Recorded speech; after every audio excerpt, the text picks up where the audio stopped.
नमस्कार प्रणाम भोजपुरिया भैया लोग और सब बताएं कैसे बानी रुआ सब है। उम्मीद करता नहीं रुआ सब ठीक ठाक होखा भैया और हमहू फर्स्ट क्लास बानी। तो स्वागत बाटे आप सबके राइटर बागी भाई के चैनल पर।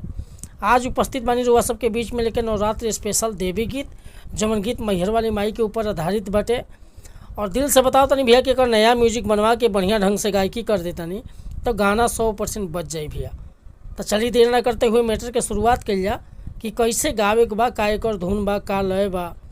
लेकिन वीडियो स्टार्ट कर से पहले भी एगो बात बतावल चाहब कि रुआ अगर नया सिंगर बानी आ सिंगिंग में इंटरेस्ट बा, अच्छा मैटर के तलाश में भटकतानी, सही ढंग के गीत नहीं खे मिलत, बढ़िया तुकबंदी नहीं खे मिलत, चाहे मन पसंद के मीटर नहीं खे मिलत, तो भैया अगर हमरा चैनल पर आ गए बानी तो एकदम निश्चिंत रही, निराश भइला की जरूरत नहीं है। रउआ जैसन भी मैटर चाहत हो कब लिखवाओ के बड़े भैया बिल्कुल उचित चार्ज पर रुआ के फर्स्ट क्लास के मैटर मिल जाए। और हाँ भैया, कई गो भैया लोग के कमेंट आता कि भैया खाली रुआ मुखड़ा डाली ले, काहे ना फुल फ्री सॉन्ग डाल ले। तो रुआ से बता दिया चाहत नहीं भैया कि अगर हम फुल फ्री सॉन्ग डालें तो कई गो गानवा के 100 लोग गा सकेला। बताई वो ठीक बा कि मुखड़ा डालल ठीक बा। मुखड़ा अगर डालें तो जरा पसंद होई वो फ़ोन करी, पेमेंट करके वो गाना लेके गाई। अगर हम फुल फ्री सॉन्ग डालें तो एक गानवा के 50 लोग गाई, का फ़ायदा पड़ी। तो एक खतरा में भैया खाली मुखड़ा लेके उपस्थित होनी, जरा पर्सनल सॉन्ग लिखवा के बाद फ़ोन करके हमसे पर्सनल सॉन्ग लिखवा सकेला।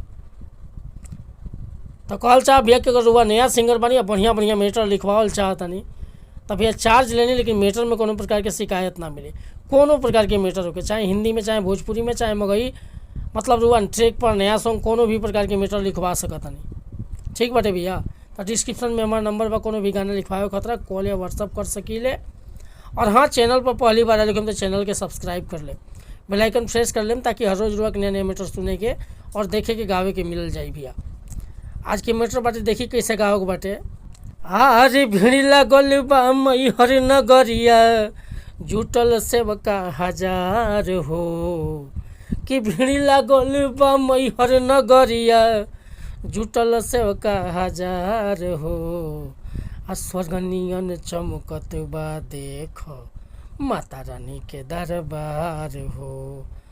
स्वर्गनियन चमकत बा देख माता रानी के दरबार हो। तो एक बार नीचे से ऊपर सर वाले के गा सकीले। अगर हमरा गाँव में कोनो त्रुटि भइल हुई तो क्षमा चाहता नहीं भैया, काहे कि हमारा उतना स्किल नहीं किया। अगर उतना स्किल रही तो हम सिंगर ना रहती, राइटर का बनने की जरूरत बा। तो रउआ करके बना के बढ़िया से गा सकीले। एक बार नीचे से एक बार ऊपर से मैटर पसंद बा, फुल गीत लिखवावे के चाहता नहीं तो डिस्क्रिप्शन में नंबर बाटे रुआ कॉल कर सकीले, चाहे व्हाट्सअप कर सकीले। और हाँ भैया, वीडियो पसंद आए तो लाइक करब, कमेंट करब।